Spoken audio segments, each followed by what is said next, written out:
Hello friends, कैसे हैं आप? उम्मीद करती हूँ अच्छे होंगे और आपकी पढ़ाई भी अच्छी चल रही होगी। हिंदी साहित्य की इस क्लास में आपका बहुत बहुत स्वागत है। आज की क्लास में हम करने वाले हैं नेट की इकाई 1 हिंदी भाषा और उसका विकास। जैसा कि आप जानते हैं 7 जनवरी को नेट का पेपर लगा हुआ है, जो कि सेकेंड मीटिंग में है 3 से 6। तो नेट के सभी विद्यार्थियों के लिए ये आज की क्लास है। ये एक रिवीजन क्लास है। जो बच्चे अपना रिवीजन करना चाहते हैं वो इस क्लास को बड़े ही ध्यान से देखें। इसमें लगभग उन्हीं प्रश्नों को रखा गया है जो परीक्षा की दृष्टि से इम्पोर्टेंट है। तो आइए देखते हैं पहला प्रश्न। भाषा की निम्न परिभाषा किसके द्वारा दी हुई है? भाषा की निम्न परिभाषा किसके द्वारा दी हुई है? परिभाषा है, भाषा मानव उच्चारण अवयवों से उच्चरित यादृच्छिक ध्वनि प्रतीकों की वह संरचनात्मक व्यवस्था है जिसके द्वारा समाज विशेष के लोग आपस में विचार विनिमय करते हैं। ये परिभाषा किसकी है ये आपको बताना है। आपके ऑप्शन हैं A Baburam Saxena, B Bholanath Tiwari, C doctor Mangaldev Shastri, D doctor Hardev Bahri. इन चारों ऑप्शन में से आपको चूज करना है कि ये परिभाषा किसकी दी हुई है। भाषा की निम्न परिभाषा किसके द्वारा दी हुई है? इस क्लास से आपका हिंदी भाषा और उसका विकास जो इकाई है आपकी 1, उसका काफी हद तक रिवीजन हो जाएगा। इसका आंसर हो जाएगा डॉक्टर भोलानाथ तिवारी। डॉक्टर भोलानाथ तिवारी के द्वारा ये परिभाषा दी हुई है। आइए देखते हैं अगला प्रश्न। भाषा उत्पत्ति में इंगित सिद्धांत के प्रवर्तक कौन माने जाते हैं?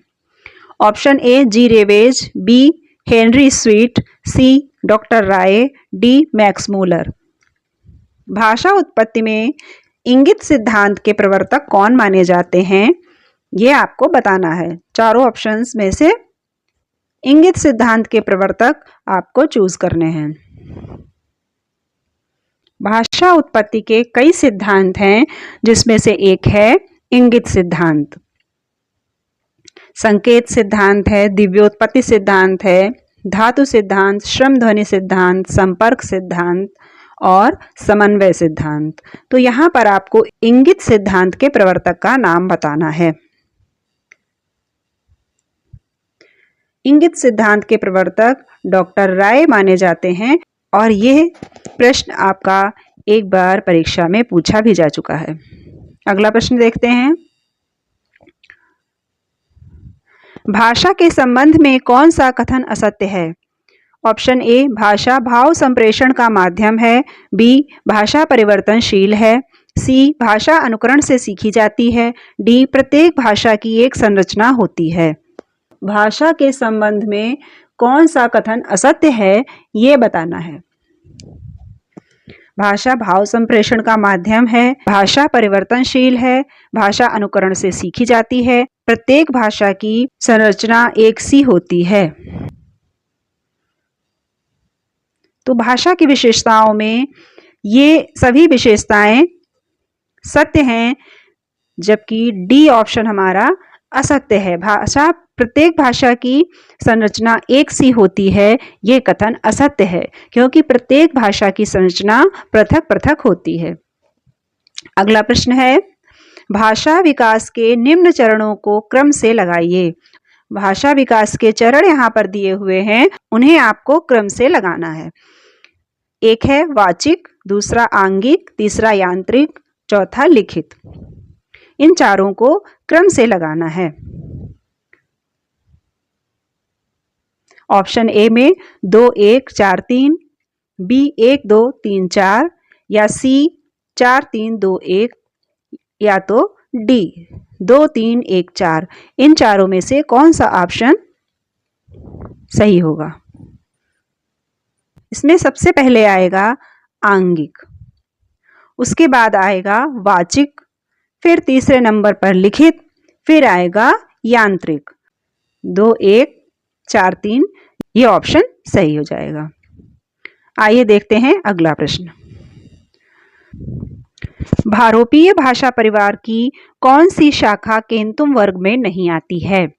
Option A Germanic, B Italic, C Hittite, D Balto Slavic. भारोपीय भाषा परिवार की कौन सी शाखा केंतुम वर्ग में नहीं आती है? भारोपीय भाषा परिवार की 10 शाखाएं हैं जिनको 2 वर्गों में बांटा गया है, सतम और केंतुम। यहाँ पर आपको बताना है दी हुई शाखाओं में कौन सी शाखा केंतुम वर्ग में नहीं आती है। 3 शाखाएं केंतुम वर्ग की हैं, 1 सतम की है। तो आपको वही शाखा चूज करनी है जो केंतुम वर्ग में ना आकर सतम वर्ग में आती है। केंतुम वर्ग में जो शाखा नहीं आती है उसका नाम हो जाएगा आपका बाल्टोस्लाविक। बाल्टोस्लाविक जो है ये केंतुम वर्ग में नहीं बल्कि सतम वर्ग में आती है। सतम वर्ग की चारों शाखाएं हैं भारत ईरानी, बाल्टोस्लाविक, आर्मीनी, अल्बानी। वहीं केंतुम वर्ग में आती है Germanic, Celtic, Hittite, Italic, Greek, तोखरी। अगला प्रश्न है किसके अनुसार वैदिक संस्कृत में केवल 4 समास ही मिलते हैं? किसके अनुसार वैदिक संस्कृत में केवल 4 ही समास मिलते हैं? Option A doctor Bholanath Tiwari, B Kamta Prasad Guru, C Uday Narayan Tiwari, D doctor Shyam Sundar Das. इन चारों में से वह विद्वान कौन है जो कहता है कि वैदिक संस्कृत में केवल 4 समास मिलते हैं? ये प्राचीन भारतीय आर्य भाषा जो आपके सिलेबस में है उसका प्रश्न है। किसने वैदिक संस्कृत में केवल 4 समास बताए हैं? भोलानाथ तिवारी जी ने, कामता प्रसाद गुरु ने, उदय नारायण तिवारी या डॉक्टर श्याम सुंदर दास ने। और ये समास हैं कर्मधारय, बहुब्रीहि, द्वंद्व और तत्पुरुष। ये 4 समास वैदिक संस्कृत में बताए हैं डॉक्टर भोलानाथ तिवारी ने। डॉक्टर भोलानाथ तिवारी के अनुसार वैदिक संस्कृत में केवल तत्पुरुष, कर्मधारय, बहुब्रीहि एवं द्वंद्व ये 4 ही समास मिलते हैं। अगला प्रश्न है डॉक्टर हरदेव बाहरी ने वैदिक स्वरों की संख्या कितनी मानी है? Option A 52, B 39, C 13, D 14। Doctor Hardev Bahri ने वैदिक स्वरों की संख्या कितनी मानी है? 52, 39, 13 या 14। डॉक्टर हरदेव बाहरी ने वैदिक स्वरों की संख्या 14 मानी है। वैदिक ध्वनियों की संख्या 52 मानी जाती है जिसमें से 39 व्यंजन हैं और 13 स्वर हैं, परंतु डॉक्टर हरदेव बाहरी ने 14 स्वर वैदिक संस्कृत में माने हैं। अगला प्रश्न है कौन सी भाषा भारत की प्रथम देश भाषा मानी जाती है?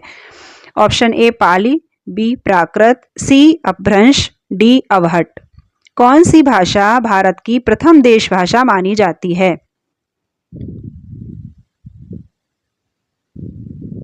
भारत की प्रथम देश भाषा मानी जाने वाली भाषा है पाली। पाली भाषा ही भारत की प्रथम देश भाषा मानी जाती है जिसको प्रथम प्राकृत कहा जाता है। आइए देखते हैं अगला प्रश्न। काल क्रमानुसार सबसे प्राचीन पाली व्याकरण कौन सा है?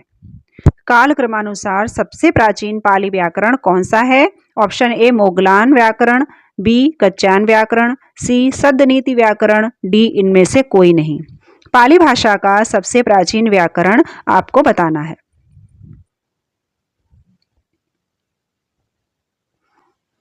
मोगलान व्याकरण वैयाकरण मोगलान द्वारा रचित है, कच्चायन द्वारा रचित है और सद्नीति व्याकरण जो है सद्नीति व्याकरण के रचयिता बर्मी भिक्षु अग्गवंश थे। आपको बताना है कि कालक्रम के अनुसार सबसे प्राचीन व्याकरण कौन सा है। पाली भाषा का सबसे प्राचीन व्याकरण माना जाने वाला व्याकरण है कच्चायन व्याकरण। ये 7वीं शती का व्याकरण माना जाता है जो कि महाकच्चायन द्वारा रचित है। और जहाँ तक सर्वश्रेष्ठ व्याकरण की बात है तो मोगलान व्याकरण को पाली भाषा का सर्वश्रेष्ठ व्याकरण माना जाता है। अगला प्रश्न है पर्याय, पलियाय, पालियाय, पाली। पाली शब्द की यह व्युत्पत्ति किसने बताई है? व्युत्पत्ति क्या है? पर्याय, पलियाय, पालियाय, पाली। अब आइए ऑप्शन देखते हैं। Option A Acharya Vidhushekhar, B Jagdish Kashyap, C Bhikshu Siddharth, D Uday Narayan Tiwari. Pali शब्द की यह व्युत्पत्ति इन चारों में से किसने बताई है? पाली भाषा की उपर्युक्त व्युत्पत्ति बताने वाले हैं जगदीश कश्यप। जगदीश कश्यप ने ही पर्याय, पलियाय, पालियाय, फिर पाली, इस प्रकार पाली शब्द की व्युत्पत्ति मानी है। वहीं पर आचार्य विधुशेखर ने पंक्ति, पत्ति, पट्टी, पल्ली, फिर पाली भाषा की व्युत्पत्ति मानी है। उदय नारायण तिवारी का मत बिल्कुल अलग है। इन्होंने पा प्लस री प्लस ली बराबर पाली, इस प्रकार पाली भाषा की उत्पत्ति मानी है। आइए देखते हैं अगला प्रश्न। वैयाकरण मोगलान के अनुसार पाली भाषा में स्वरों की संख्या है। वैयाकरण मोगलान के अनुसार पाली भाषा में स्वरों की संख्या है। Option A 8, B 13, C 11, D 10। Pali भाषा के वैयाकरण मोगलान, उन्होंने पाली भाषा में स्वरों की संख्या कितनी मानी है, ये आपको बताना है। पाली भाषा में मोगलान के अनुसार 10 स्वर हैं। वहीं वैयाकरण महाकात्यायन ने पाली भाषा में 8 स्वर माने हैं। कात्यायन ने 8 स्वर तथा 33 व्यंजन माने हैं। 8 स्वर 33 व्यंजन के साथ 41 ध्वनियां स्वीकार की हैं। वहीं मोगलान ने 10 स्वर व 33 व्यंजन के साथ 43 ध्वनियां पाली भाषा में स्वीकार की हैं। आइए देखते हैं अगला प्रश्न। वररुचि ने प्राकृत प्रकाश में प्राकृत भाषा के कितने भेद बताए हैं? Option A 3, B 4, C 2, D 5। Vararuchi ने अपने प्राकृत प्रकाश में प्राकृत भाषा के कितने भेद बताए हैं, ये आपको बताना है। वररुचि ने प्राकृत प्रकाश में प्राकृत भाषा के 4 भेद बताए हैं। और ये 4 भेद कौन कौन से हैं? पहला है महाराष्ट्री, दूसरा है पैशाची, तीसरा है मागधी और चौथा है शौरसेनी। देखते हैं अगला प्रश्न। प्राकृत भाषा का चूलिका पैशाची नामक भेद किसने बताया है? Option A Hemchandra, B Vararuchi, C Bharatmuni, D Grierson. Prakrit भाषा का जो एक भेद है चूलिका पैशाची, ये भेद किसने दिया है, ये आपको बताना है। चूलिका पैशाची नामक प्राकृत का भेद जो है हेमचंद्र द्वारा दिया हुआ है। हेमचंद ने ही चूलिका पैशाची नामक भेद दिया है, अपना जो ग्रंथ है प्राकृत व्याकरण, उसमें। आइए देखते हैं अगला प्रश्न। कौन सी भाषा मध्यकालीन भारतीय आर्य भाषा और आधुनिक भारतीय आर्य भाषाओं के बीच की कड़ी है? कौन सी भाषा मध्यकालीन भारतीय आर्य भाषा और आधुनिक भारतीय आर्य भाषाओं के बीच की कड़ी है? ऑप्शन ए प्राकृत, बी अवहट्ट, सी अपभ्रंश, डी देश भाषा। कौन सी ऐसी भाषा है जो मध्यकालीन भारतीय आर्य भाषा और आधुनिक भारतीय आर्य भाषाओं के बीच की कड़ी है? तो इस भाषा को हम जानते हैं अपभ्रंश के नाम से। अपभ्रंश ही ऐसी भाषा है जो दोनों के बीच की कड़ी है। अगला प्रश्न है, अपभ्रंश के निम्न भेद किसने बताए हैं? उपनागर, आभीर, ग्राम्य, ये 3 भेद अपभ्रंश के किसने बताए हैं? Option A Namisadhu, B Markandeya, C Namvar Singh, D याकोबी।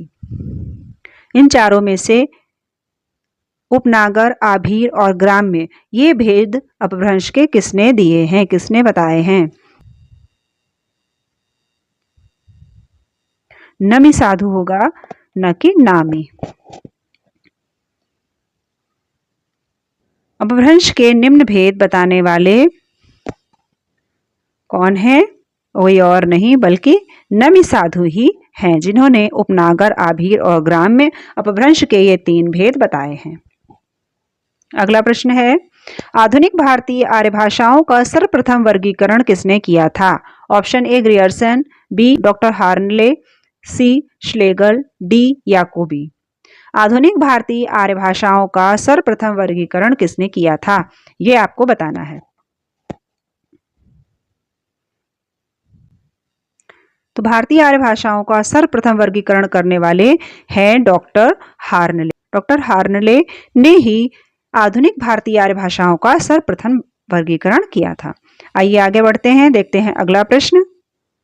Konkani बोली किस भाषा से संबंधित है? Option A Bangla, B Marathi, C Asami, D Oriya. Konkani बोली का संबंध किस भाषा से है? कोंकणी बोली का संबंध मराठी भाषा से है। असमी की एक प्रमुख बोली है विष्णुपुरिया, और उड़िया की जो बोलियां हैं वो है गंजामी, संभलपुरी, भत्री आदि। आइए देखते हैं अगला प्रश्न। हिंदी शब्द व्याकरण की दृष्टि से क्या है? हिंदी शब्द व्याकरण की दृष्टि से क्या है? तो हिंदी शब्द व्याकरण की दृष्टि से विशेषण है, ये आप जानते होंगे। इजी क्वेश्चन है, परंतु कभी कभी इस प्रकार के क्वेश्चन भी न समझ आने के कारण गलत हो जाते हैं। आइए देखते हैं अगला प्रश्न। हिंदी का नवीन अर्थ में लिखित प्रयोग सर्वप्रथम किसने किया था? हिंदी का नवीन अर्थ में लिखित प्रयोग सर्वप्रथम किसने किया था? Option A John Gilchrist, B George Grierson, C doctor Graham Bell, D captain Taylor. इन चारों में से आपको बताना है कि हिंदी का नवीन अर्थ में लिखित प्रयोग किसने किया था। तो ये प्रयोग किया था कैप्टन टेलन ने। कैप्टन टेलन ने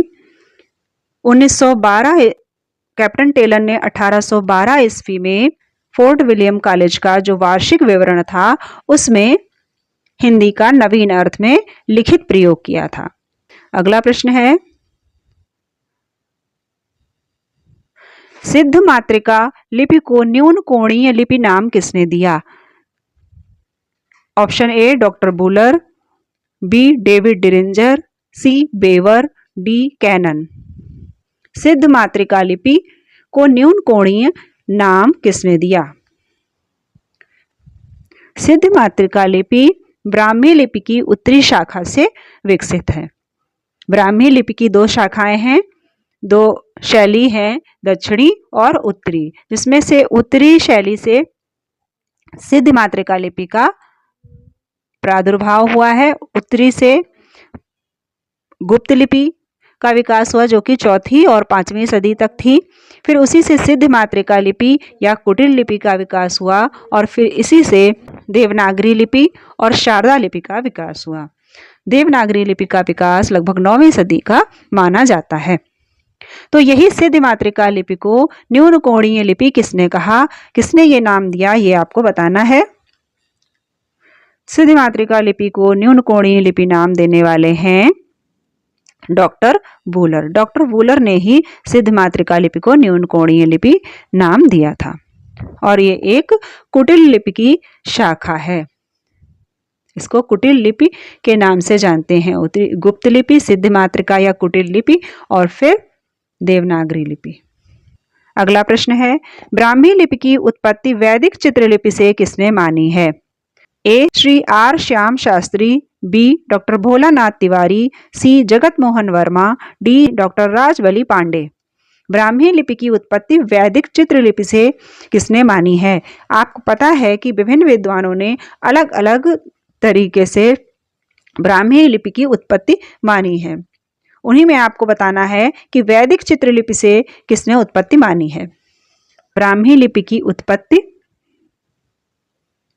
वैदिक चित्रलिपि से मानने वाले हैं जगत मोहन वर्मा जी। इन्होंने वैदिक चित्रलिपि से उत्पत्ति मानी है, जबकि भोलानाथ तिवारी ने हड़प्पा मोहनजोदड़ो की लिपि से इसको विकसित माना है। श्री आर श्याम शास्त्री ने सांकेतिक चिन्हों से व्युत्पन्न माना है। राजबली पांडे ने सिंधु घाटी लिपि से इसको विकसित माना है, और जगत मोहन वर्मा जी ने वैदिक चित्रलिपि से इसकी उत्पत्ति मानी है। आइए देखते हैं अगला प्रश्न। देवनागरी लिपि की सुधार प्रक्रिया में मात्राओं को व्यंजन के बाद दाहिने तरफ लिखने का प्रस्ताव किसने रखा था? Option A Srinivas, B doctor Gorakh Prasad, C doctor Shyam Sundar Das, D Savarkar बंधु। देवनागरी लिपि सुधार प्रक्रिया में मात्राओं को व्यंजन के बाद दाहिनी तरफ लिखने का प्रस्ताव किसने रखा था? यह आपको बताना है। आपके ऑप्शन है श्रीनिवास, डॉक्टर गोरख प्रसाद, डॉक्टर श्याम सुंदर दास, सावरकर बंधु।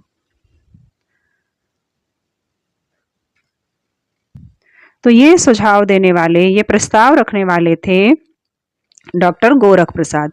इन्होंने ही ये प्रस्ताव रखा था कि मात्राओं को व्यंजन के बाद दाहिनी तरफ लिखा जाए, जबकि श्याम सुंदर दास ने पंचमाक्षर का सुझाव दिया था। सावरकर बंधुओं ने अ की 12 खड़ी तैयार की तथा श्रीनिवास ने सुझाव दिया था महाप्राण वर्णों के बदले अल्प प्राण वर्णों के नीचे कोई चिन्ह लगा दिया जाए, जिससे वर्णों की संख्या कम की जा सकती है। आइए देखते हैं अगला प्रश्न। कौन से अनुच्छेद में वर्णित है कि भाषाई अल्पसंख्यक वर्गों के लिए राष्ट्रपति एक विशेष अधिकारी नियुक्त करेगा? ऑप्शन ए अनुच्छेद 347, बी अनुच्छेद 348, सी अनुच्छेद 350, डी अनुच्छेद 351। कौन से अनुच्छेद में वर्णित है कि भाषाई अल्पसंख्यक वर्गों के लिए राष्ट्रपति एक विशेष अधिकारी नियुक्त करेगा?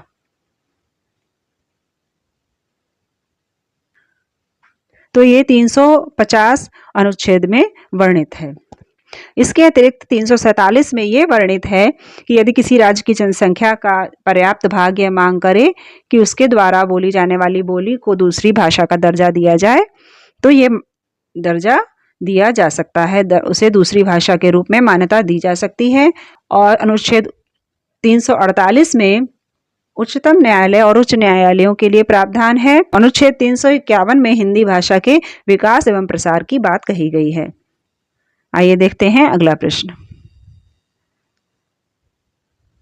राजभाषा अधिनियम 1963 में कुल कितनी धाराएं हैं? Option A 8, B 10, C 9, D 12।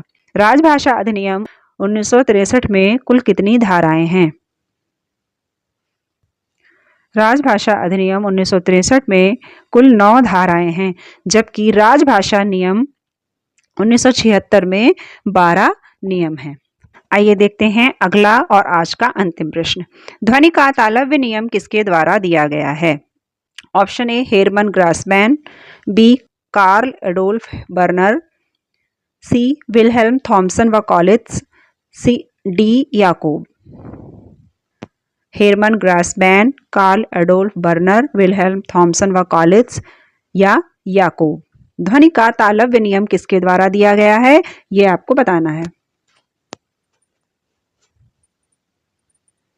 ध्वनि का तालव्य नियम देने वाले हैं विल्हेल्म थॉमसन व कॉलिट्ज। वहीं पर हेरमन ग्रासमैन ने ग्रासमैन नियम दिया है, कार्ल एडोल्फ बर्नर ने वर्नर नियम दिया है, और मूर्धन्य नियम जो दिया है वो प्रोफेसर पॉट व प्रोफेसर फोर्तुनाताबे ने दिया है। तो आज यहीं तक। अगर आपको वीडियो अच्छा लगा हो तो लाइक कीजिएगा, और अगर आप इसका पार्ट 2 भी चाहते हैं कि इकाई के अनुसार इसी प्रकार प्रैक्टिस सेट हम आपके लिए लाते रहें जब तक कि आपका पेपर नहीं हो जाता है, तो आप हमें कमेंट में ज़रूर लिखिएगा। और वीडियो अपने फ्रेंड्स तक भी शेयर कीजिएगा जो कि ये एग्ज़ाम देने वाले हैं। अपने ग्रुप में, कम्युनिटी में शेयर कीजिएगा। और अगर आपने अभी तक चैनल को सब्सक्राइब नहीं किया है तो सब्सक्राइब ज़रूर कीजिएगा, ताकि इसी प्रकार के वीडियोस आपको आगे भी मिलते रहें और आपकी रिवीजन को धार देते रहें। चलिए मिलते हैं अगले वीडियो में। तब तक के लिए स्वस्थ रहिए और मन लगाकर पढ़ते रहिए। Thank you.